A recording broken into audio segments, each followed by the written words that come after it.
అందరికీ జేబీఎం. నేను Rajesh Mahasen. Welcome to Mahasen media. ఇప్పుడు నేను మాట్లాడబోయే మాటల్లో నుంచి ఇదిగో రాజేష్ని ఉపయోగించి చంద్రబాబు నాయుడు గారు మా బీసీ నేతను విమర్శించారు కాబట్టి తెలుగుదేశం పార్టీ ఇదిగో ఇలా చేస్తుంది, కాపుల మీద బీసీల మీద రాజేష్తో దాడి చేస్తుందని కూడా అన్నకు అవకాశాలు ఉన్నాయి. అందుకని కేవలం ఒకవేళ రాజకీయంగా మీరు మా పార్టీ గురించి మాట్లాడినప్పుడు మేము మీ పార్టీ గురించి మీ గురించి మాట్లాడతాం. అయ్యా అర్థం చేసుకోవాల్సిందిగా రిక్వెస్ట్ చేస్తున్నాను. ఇంకోటి ఈరోజు మన తమ్నైల్ ఏంటి, చంద్రబాబు నాయుడు గారిని ఇంకా తిట్టండి. తిడుతున్నారు, ఇప్పుడు చాలామంది వచ్చి తిడుతున్నారు, బీసీ నాయకులను వచ్చి తిడుతున్నారు, రకరకాలుగా ఆయన తిడుతున్నారు. ఆయన తిట్టాలి మీరు ఇంకా, ఎందుకంటే మీరు తిట్టడానికి ఆ స్వాతంత్రాన్ని ఆ హక్కుని కూడా ఈ రోజున ప్రజాస్వామ్యయుతంగా ఇచ్చింది ఆ పెద్ద మనిషి. కాబట్టి ఆయన మీరు తిట్టాలండి. అయితే రామచంద్ర యాదవ్, బోడే రామచంద్ర యాదవ్ మాకు సమకాలీకుడు, మా వయసోడు కాబట్టి నేను పేరు పెట్టే పిలుస్తున్నాను. ఆయన కూడా ఒక బీసీల తరపున ఒక పార్టీ పెట్టాడు, అప్రిషియేట్ చేస్తున్నాను. బీసీల తరపున ఒక పార్టీ పెట్టి ఒక బలమైన వాయిస్ వినిపించడం నేను అప్రిషియేట్ చేస్తున్నాను. కానీ ఆ వినిపించే వాయిస్లో కొన్ని శృతి తప్పుతున్నాయి అనిపించింది. ఇప్పుడు ఎప్పుడో బీసీ గర్జనను ఒక సభ చేశాడు ఆయన. చాలా మంచి సభ చేశాడు. అంటే జనం ఎంతమంది వచ్చారనేది నేను చూడలేదు, కానీ సభ చాలా బాగా జరిగింది. స్టేజ్ మీద వరకు చాలామంది నాయకులు వచ్చారు, మంచి ప్రసంగాలు జరిగాయి. ఆ సభ ఏర్పాటు చేసిన విధానం కూడా ఓ చంద్రబాబు నాయుడు గారి సభకు జరిగిన ఏర్పాట్లు, ఓ జగన్మోహన్ రెడ్డి గారి సభకు జరిగిన ఏర్పాట్లు, ఆ స్థాయిలో ఉన్న ఏర్పాట్లు. ఆ స్టేజ్ కానీ వచ్చేటప్పుడు ఆ ఎలివేషన్ షాట్స్ కానీ ఇదంతా కూడా చాలా పెద్దగా చాలా భారీగా జరిగింది. అంటే ఒక బీసీ నాయకుడు ఆ స్థాయిలో సభను ఆర్గనైజ్ చేయడం నిజంగా గర్వించదగ్గ విషయం. దాన్ని నేను అప్రిషియేట్ చేస్తున్నాను. అయితే నిన్నటి సభ అంతా చూశాను నేను. అంటే మొత్తం అంతా చూడలేకపోయినా ఆయన మాటలు, చాలా మాటలు వైసీపీ మీడియా, అనుకూలమైన మీడియా కట్ చేసి చాలా చోట్ల పెట్టింది. ఆ వీడియోలో ఆ క్లిప్పింగ్స్ అన్నీ చూసినప్పుడు రామచంద్ర యాదవ్ గారు చంద్రబాబు నాయుడు గారిని చాలా గట్టిగా విమర్శించారు. తప్పులేదు, ఆయన పార్టీ పెట్టాడు కాబట్టి ఖచ్చితంగా నాయకుల్ని, అంతకుముందు ఉన్న పార్టీలను విమర్శిస్తారు, డౌట్ లేదు అందులో. దాన్ని నేను తప్పు పట్టట్లే. నారా లోకేష్ గారిని పుత్రరత్నం అని కాస్త అవహేళన చేస్తూ కూడా మాట్లాడారు. సరే, దాన్ని కూడా రాజకీయ విమర్శగానే మనం కన్సిడర్ చేద్దాం. చివరికి దేవాంశ్ చిన్నపిల్లాడు, ఆయన గురించి కూడా ఈయన మాట్లాడినట్టు నేను తమ్నైల్స్ చూశాను. ఆయన ఏం మాట్లాడినా నేను వినలేదు అది. ఎందుకంటే మరి చిన్నపిల్లల గురించి కూడా మాట్లాడడం, అది చూసి ఎంజాయ్ చేసే స్థాయికి ఇంకా నా మనసు దిగజారలేదని. ఏమున్నాయో ఒకవేళ అందులో మాటలు పిల్లల గురించి కూడా మాట్లాడారంటే ఏం మాట్లాడారని నేను అసలు చూడలేదు. ఒకవేళ ఈయనేం తప్పుగా మాట్లాడకపోతే ఓకే, ఒకవేళ తప్పుగా మాట్లాడున్నా ఆయన విజ్ఞతకు వదిలేస్తున్నాను అది నేను. అయితే ఏబిఎన్ పత్రిక గురించి, ఈనాడు పత్రిక గురించి చాలా గట్టిగా విరుచుకుపడ్డాడు ఈయన. అది బీసీలకు వ్యతిరేకమైన పత్రికలు, బీసీల గురించి ఏమి రాయట్లేదు, బీసీలు తొక్కేయాలని చూస్తున్నాయి, అది ఇదని చాలా గట్టిగా విరుచుకుపడ్డాడు. ఒకవేళ అది నిజమా అబద్ధం అనేది ఈ రాష్ట్రంలో ఉన్న బీసీలకు తెలుసు. నిజమైతే నమ్ముతారు, నిజం కాకపోతే నమ్మరు. అది పక్కన పెడితే ఆ రెండు పత్రికలతో ఈయన సాక్షి పత్రికను ఎందుకు కలపలేదనేది నా ప్రశ్న. సాక్షి పత్రిక కూడా బీసీలకు వ్యతిరేకంగా చేస్తుంది, బీసీలు తొక్కేనా ప్రయత్నిస్తుంది. సాక్షి పత్రిక, సాక్షి టీవీ అనే మాట ఆయన మాట్లాడకపోవడం నాకు కాస్త ఆశ్చర్యం కల్పించింది. అక్కడెక్కడ కూడా చంద్రబాబు నాయుడు గారిని డైరెక్ట్గా అటాక్ చేశారు, పవన్ కళ్యాణ్ గారిని డైరెక్ట్గా అటాక్ చేసి మాట్లాడారు తప్ప జగన్మోహన్ రెడ్డి గారిని కానీ, ఇదే బోడే రామచంద్ర యాదవ్ గారిని చిత్రహింసలు పెట్టిన పెద్దిరెడ్డి రామచంద్రారెడ్డి గారి గురించి కానీ, వైసీపీ పార్టీ గురించి కానీ ఈయన తెలుగుదేశం పార్టీ గురించో జనసేన గురించో మాట్లాడినట్టు ఎందుకు మాట్లాడలేదు? ఇప్పుడు మీరు ఒక పార్టీ నాయకుడు, బీసీలకి మీరు రిప్రజెంటేటివ్, ఓకే మంచిది. ఖచ్చితంగా ఈ బడుగు బలహీన వర్గాల నుంచి నాయకత్వం రావడం మంచిది, అప్రిషియేట్ చేస్తున్నాను నేను.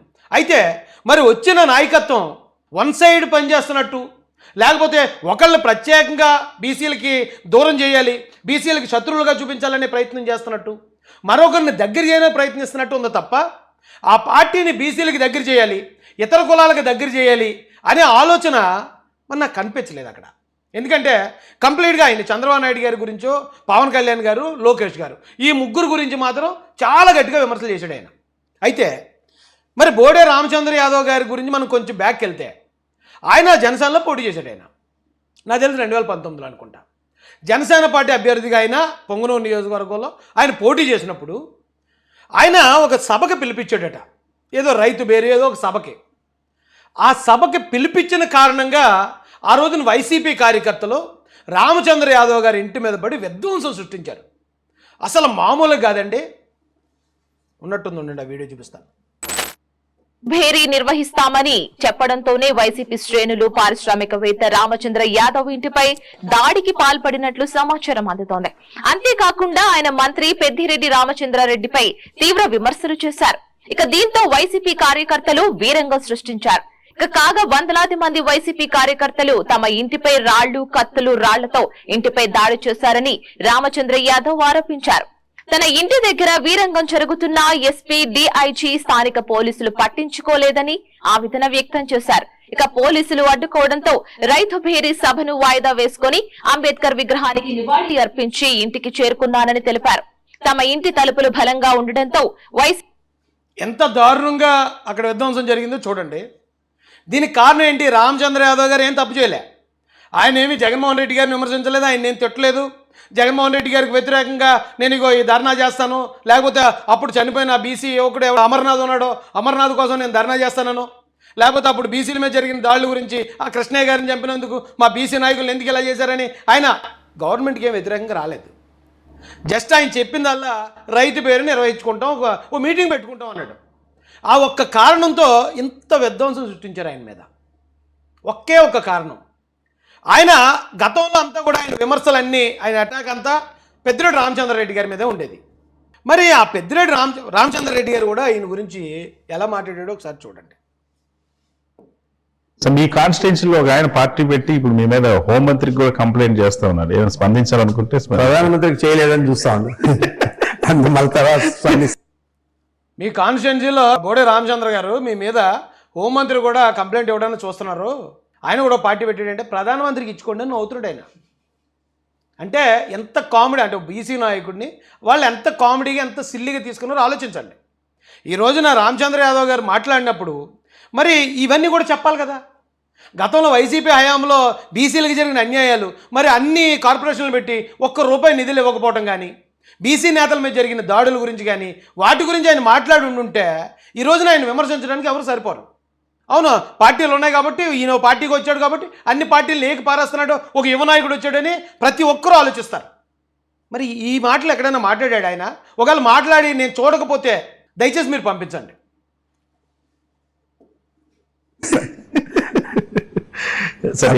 ఎప్పుడు వార్డు మెంబర్ కాలేదు. ఈసారి ఆయన వార్డు మెంబర్ అయిన తర్వాత రాజకీయ పార్టీ పెట్టింటే బాగుండేది, అది కూడా జరగలేదు. అంటే బీసీ నాయకుడు వార్డు మెంబర్ కూడా అవ్వలేదని ఎంత కామెడీ చేసుకుని అవుతున్నారు చూడండి ఒకసారి. పెద్దిరెడ్డి రామచంద్రారెడ్డి గారు, అలాగే యాంకర్ కూడా. ఈసారి మరి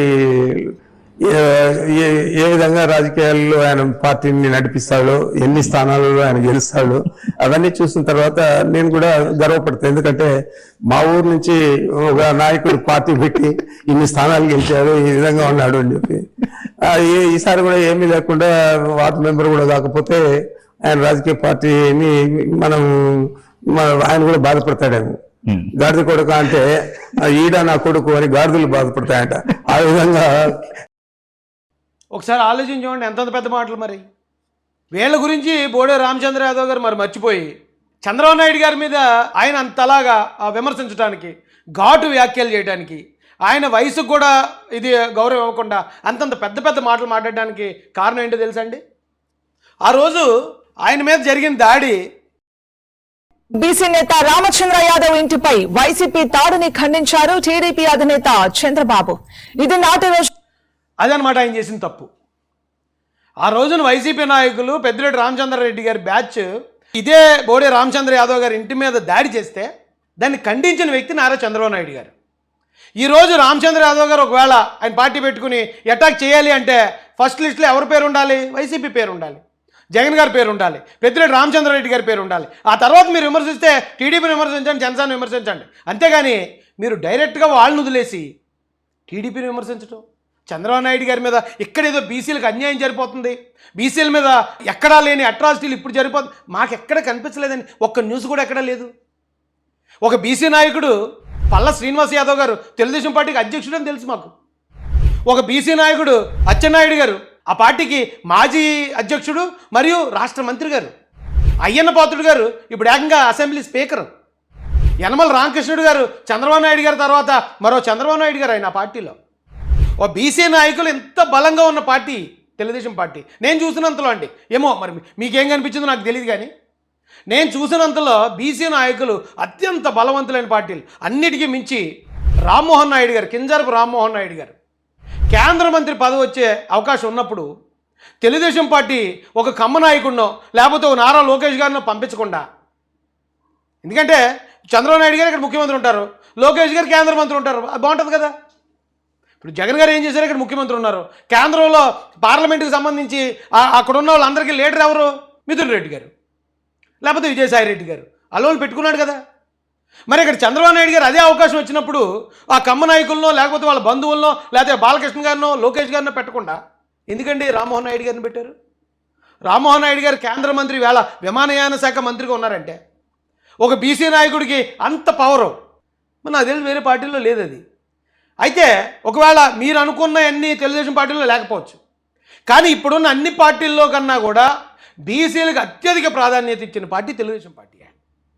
మీరు అలాంటి పార్టీని ఎంతలాగా ఎండగట్టడం, మిమ్మల్ని అంత హింసించిన వాళ్ళ గురించి కనీసం ఒక్క మాట కూడా మాట్లాడకపోవటం అలాంటి వాళ్ళకి బాధ అనిపించింది.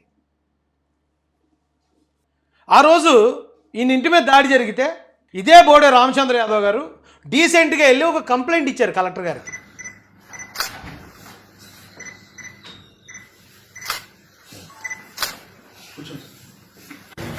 ఈరోజు మీరు పలానా మీటింగ్కి వెళ్ళడానికి పర్మిషన్ లేదని పోలీసు వారు వెళ్ళి రిక్వెస్ట్ చేస్తూ ఉంటే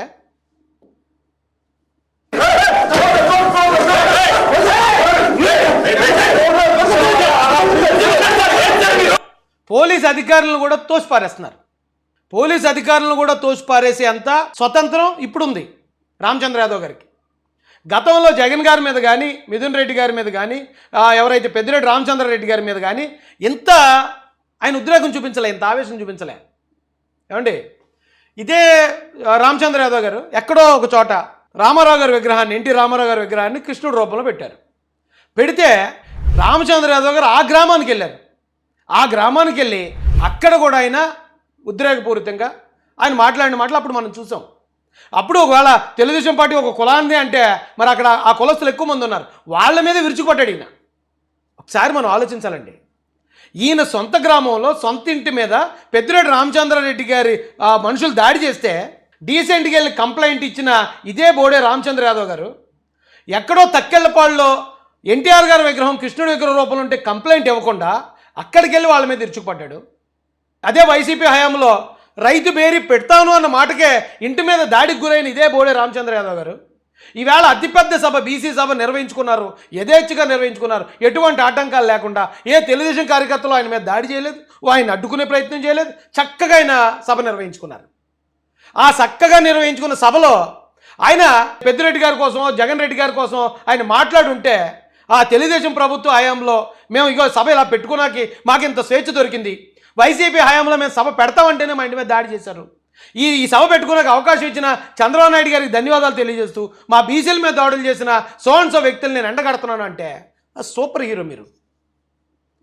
అది వదిలేసి ఎవరైతే మీకు సభ పెట్టుకునే అవకాశం, మీకు అన్ని హక్కులు కల్పించి మీకు ఎటువంటి ఇబ్బంది లేకుండా చేశారో మీరు సభ పెట్టుకుని ఆళ్ళ తిడతారా? సభ పెడతానన్న పేరుకి మీ ఇంటి మీద దాడి చేసిన వాళ్ళేమో మీరు వదిలేస్తారా? మీరు అంటే వదిలేయడం అంటే నాకు తెలిసి ఆల్మోస్ట్ వెనకేసుకొచ్చినట్టు ఉంది. బీసీలు అందరూ తెలుగుదేశానికి వ్యతిరేకంగా ఉండండి అంటే ఏ పార్టీకి వెళ్ళమని చెప్తున్నారు? అది న్యాయంగా అనిపిస్తే ఓకే, మీకు అది న్యాయంగా అనిపించింది అనుకోండి, చంద్రబాబు నాయుడు గారిని ఇంకా తిట్టండి. ఆవేళ మీ ఇంటి మీద దాడి జరిగినప్పుడు కూడా ఆయన స్పందించాడు కదా, మీరు తిట్టాల్సిందే. ఈవేళ మీరు బయట ఇంత అగ్రెసివ్గా తిరగడానికి పోలీసు మీకు ఆ హక్కులన్నీ, మీకు రాజ్యాంగం ఇచ్చిన హక్కుల్ని యథాతథంగా ఇంప్లిమెంట్ చేస్తుంది కదా ఈ గవర్నమెంట్, మీరు తిట్టాల్సిందే. జగన్ గారి హయాంలో బయటికి అడుగు పెట్టలేకపోయేవాళ్ళు. 23 సార్లు హౌస్ అరెస్ట్, నేను 23 సార్లు, 22 రోజులు జైలు, 30 కేసులు, నెలంతా నేను కోర్టుల చుట్టూ తిరగటమే. రౌడీ షీట్ పెడితే అక్కడ హైకోర్టుకి వెళ్ళి ఆ రౌడీ షీట్ నుంచి రిలీఫ్ తెచ్చుకోవాల్సి వచ్చింది. లేకపోతే ఏ చిన్న తగాదాన్నా సరే కారణంగా చూపించి నన్ను బొక్కలేసేస్తారు. ఆల్మోస్ట్ ఎమర్జెన్సీ కాలంలో జరిగిన కాలం అది. అయితే దేవుడి దయ వల్ల, ప్రజల తీర్పు వల్ల గవర్నమెంట్ మారింది, రోజులు మారాయి. ఇప్పుడు చక్కగా పరిపాలన వెళ్తుందని ఈ సమయంలో కాపులకి ఏదో అన్యాయం జరుగుతుందని ఒక నాయకుడు, బీసీలకు అన్యాయం జరుగుతుందని మరొక నాయకుడు, ఎస్సీల గురించి మరొక నాయకుడు వచ్చి ఇలాగ ఇచ్చేస్తూ ఉంటే ఇది ఎంతవరకు న్యాయం అండి? ఒకసారి మీరు ఆలోచించండి. నేను మిమ్మల్ని ఏం విమర్శించాలనే ఉద్దేశంతో ఈ వీడియో మాట్లాడట్లేదు. మీకు న్యాయం అనిపిస్తుందా? చంద్రబాబు గారిని తిట్టడం, లోకేష్ గారిని తిట్టడం, లేకపోతే పవన్ కళ్యాణ్ గారిని అటాక్ చేసి మాట్లాడడం మీకు న్యాయం అనిపిస్తుందా? ప్రజలకు న్యాయం అనిపిస్తుందా? అది అడుగుదామని నేను ఈ వీడియో రికార్డ్ చేస్తున్నానండి.